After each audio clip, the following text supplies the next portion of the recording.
Welcome to Parallel Perspectives, a podcast where we delve into the complexities of parenting while navigating the challenges of narcissism. I'm your host, Chelsea, and together we'll explore the world of parallel parenting.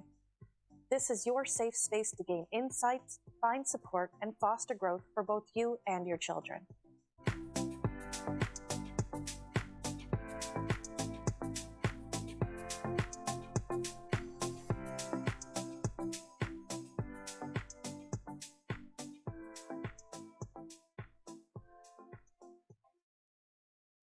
Hello, wonderful listeners, and welcome back to Parallel Perspectives.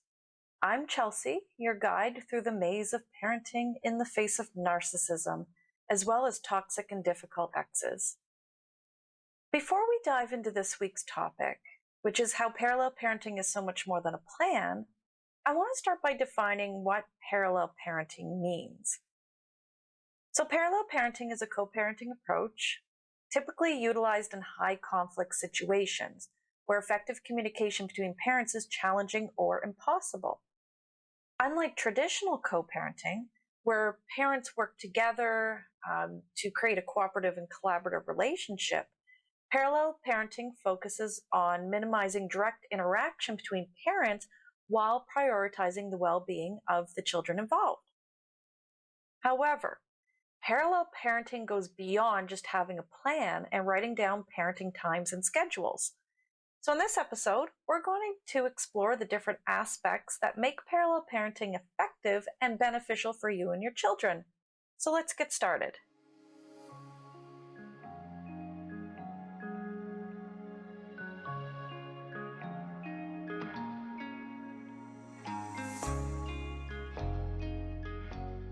All right. Let's get to the heart of our episode. Parallel parenting encompasses several crucial components in order to make it as successful as possible. First of all, the most important aspect of parallel parenting is limited communication between parents. By limiting communication, you can reduce the opportunity for conflicts. By reducing the frequency and intensity of communication, you can also avoid unnecessary arguments. For example, instead of engaging in lengthy discussions or debates, you can communicate through written messages or emails. This not only reduces the chance of conflict because you're not face-to-face. In written forms, it's easier to keep the emotion out of it. And when you are texting or emailing your ex, you have a chance to carefully choose your words and maintain that level of distance. For example, if they say something that upsets you, you can take time to consider, do I have to respond to this? And if you do, you can actually also take the time to figure out how to respond to it in a way that is straightforward and not emotional. That's because a huge part of communicating with a narcissistic ex is keeping it emotionless and businesslike. Yeah, they're probably going to find something to argue about, but the more difficult you make it for them to start an argument, the less they're actually going to try over time. And when you communicate through text or email, like I mentioned before, you can choose when you want to respond or if you have to respond at all. Your ex is probably going to contact you and say things that are irrelevant to your child or parenting situation, and you're allowed to ignore these messages. Again, another example. Let's say your ex texts you and they tell you that they don't like the outfit that you sent your child in. Obviously, it's bait to try to pull you into an argument, unless, you sent them in shorts and sandals in the wintertime or a winter coat in the summer, which, you're not likely to do. So let's say they didn't like the fact that your child went in socks with sandals or something stupid, I don't know. I know that your first instinct is probably going to be to defend your choices when it comes to dressing your child. Or maybe you feel compelled to call them out on things like not paying child support or buying clothes for your kid. These are all great arguments, and they're all things that maybe you feel should be said, but saying them won't solve anything. It's just going to give them what they want, which is a reaction. Instead, you can just not respond. The topic of your child's clothes has no bearing on their parenting time or other important issues. It's a non-issue, and you're allowed to ignore that. Okay, now let's say your ex texts you and tells you that your child's shoes are too small or too big. which is a legitimate concern, but they may add in some other colorful comments about how you don't provide for your child, how you're a bad parent, you know, you're terrible because you don't buy your child shoes that fit, blah blah blah blah. In that case, you probably should respond because they are bringing a legitimate concern to the table. They're just being an asshole about it. But you can respond with something as simple as, thanks for letting me know. Or, I mean, you really don't have to respond in some cases. So I guess what I'm trying to say is respond if it is a legitimate concern, but you don't have to provide any additional information. Just acknowledge that your ex has brought a legitimate concern to your attention and just ignore the rest of the commentary that might come with it. All right, let me give you a third example. Let's say your ex texts you and says, can I take our child a little early this Saturday so we can go clothes shopping? I hate what you dress them in and nothing they wear fits. Cool. You can just respond with an answer and leave it at that. You can say, sure, you can have the extra time on Saturday, or no, I'm sorry, we're busy on Saturday. You'll have to do it another day. You don't have to address their accusations. Those little digs, those little accusations, those are your ex's way of trying to draw you into those arguments and conflict. And the last two examples are really sneaky because they're, again, bringing a legitimate concern to the table, but they're pairing it with that little dig that they're hoping that you'll respond to. But if you only respond to the concern in a way that's straightforward, emotionless, and businesslike, then you're destroying their ploy to start an argument. All right, but honestly, a lot of parallel parenting has to do with how you approach the situation. Because unfortunately, you're the mature and the sane one in the situation, so it's up to you to maintain control of how interactions go. Which, when you think about it, is a really kind of cool concept.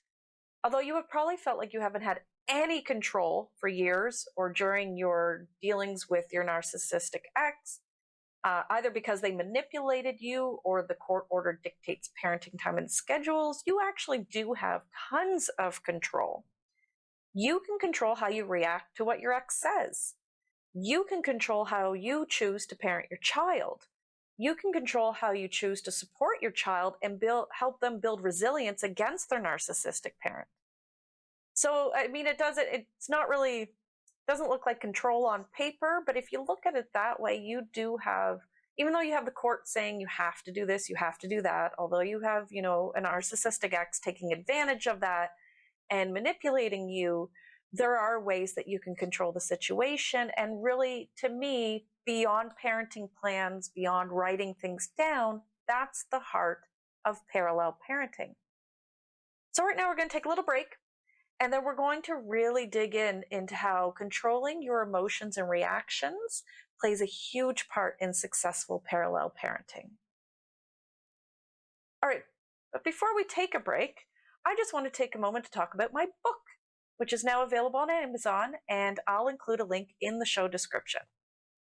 I wrote You Can't Co-Parent with a Narcissist, a guide to parallel parenting, because I wanted to provide a resource to parents who were banging their heads against the wall trying to figure out how to deal with a narcissistic ex.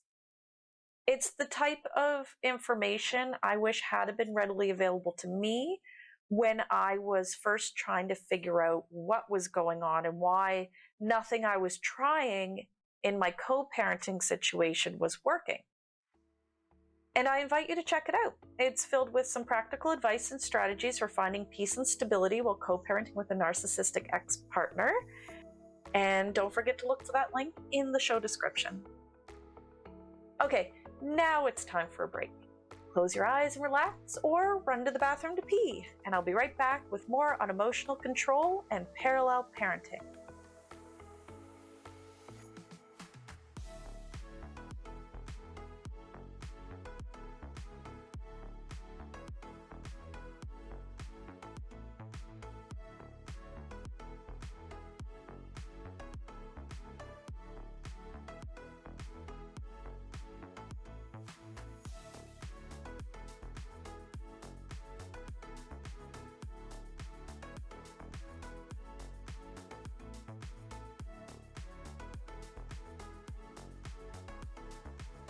Welcome back to Parallel Perspectives.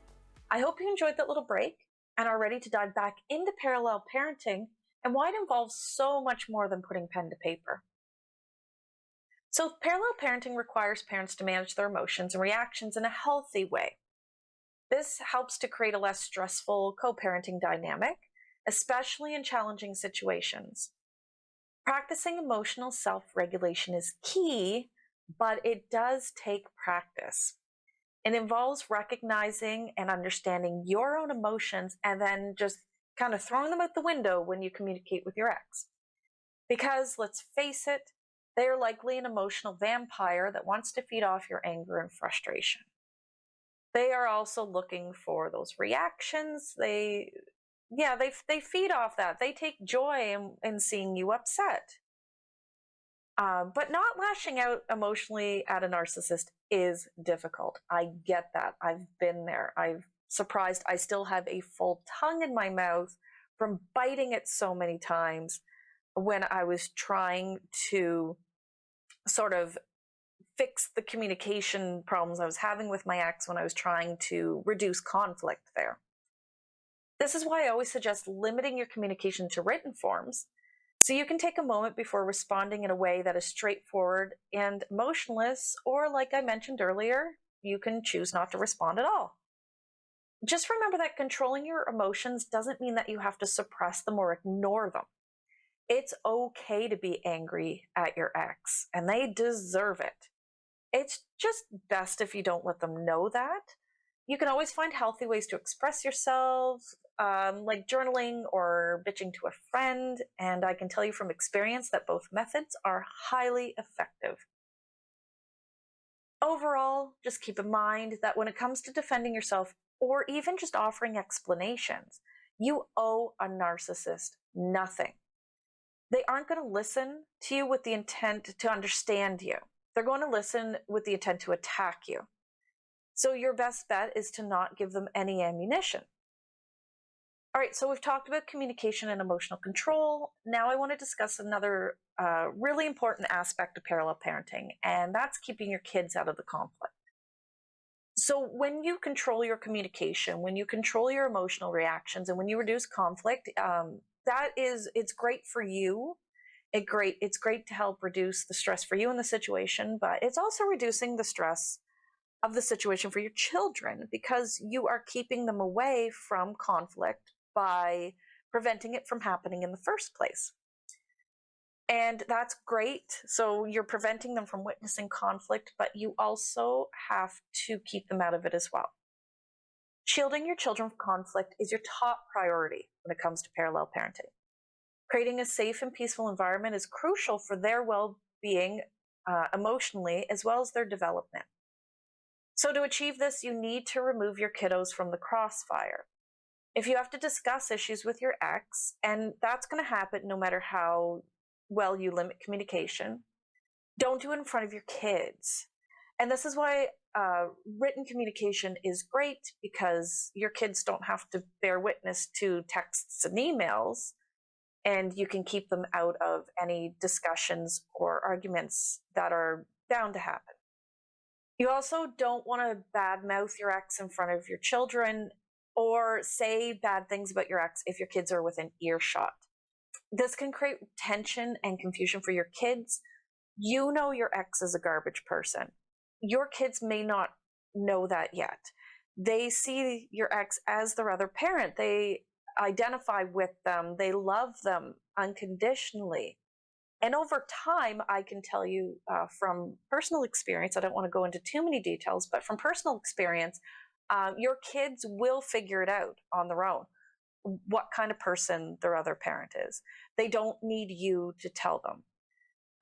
Just to go off on a little tangent, what they need from you is to be supportive of them, to give them that love and care and empathy they'll never get from their other parent. And they need you to be there to listen to them as they sort through the confusion of figuring out who their other parent is. And like I said, they will get there. They don't need you to tell them. Like I mentioned earlier, write it in a journal, bitch to a friend. I have an online support group on Facebook, you can join. I'll drop that link in the show description as well, and you can come and you can just let loose there. Just not in front of the kids, for their sake and for your sake as well. Your job, I mean, you have many jobs. One of your jobs is to encourage a positive relationship between your child and your ex. I know that sounds wrong, I guess, because you know what kind of person your ex is, but that's you have to play that role, at least for a little bit. But if your kid's coming to you with concerns about their other parent, don't just brush them off in order to keep the peace.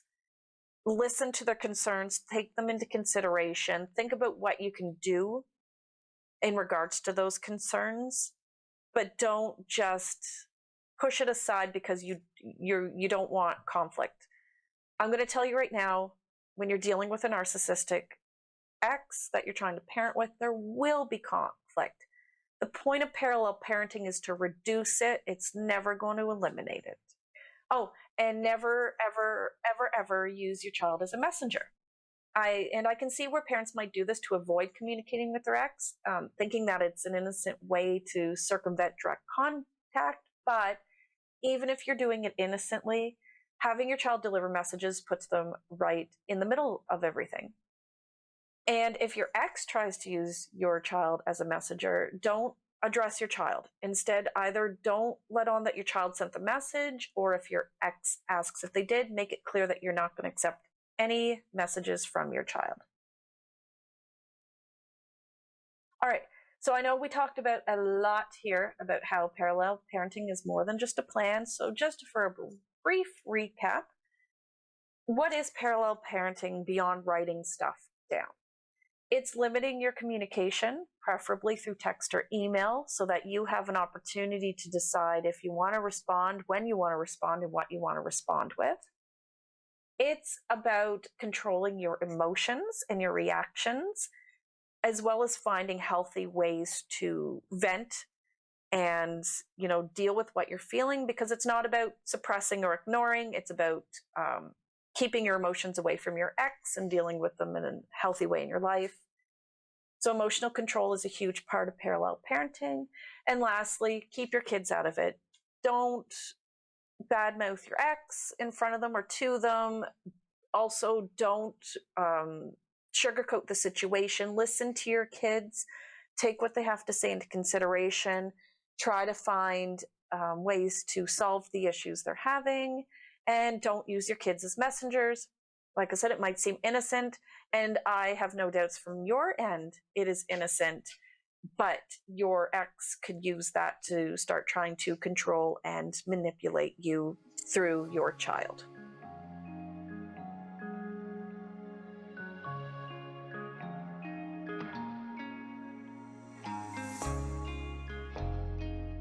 And there you have it. I hope you have a better understanding of how parallel parenting is so much more than a plan. If you want to learn more about the intricacies of parallel parenting, you can always grab my book or check out my blog. I write almost extensively about parallel parenting over at Motherhood+Mayhem.online. Link will be in the description of the show. I know there's a lot involved in parallel parenting, but getting into the right groove really isn't as hard as you think. So don't forget to follow and subscribe to this podcast to learn more valuable tips and insights when it comes to parallel parenting. And in the next episode, we're going to talk about how to create an actual parallel parenting plan.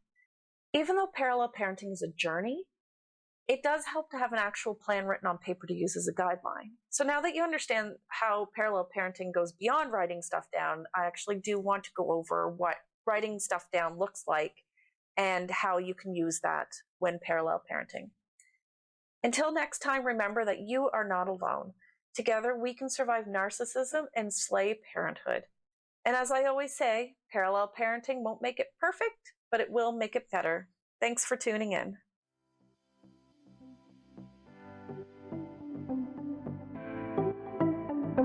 advice provided in this podcast is not legal advice. Please consult with a qualified professional for personalized guidance. The terms narcissism and narcissists are used to refer to behaviors and tendencies of an individual, not as an official diagnosis. Music provided by Upbeat is free for creators, and don't forget to visit motherhoodandmayhem.online for more information. Thanks for listening, and take care.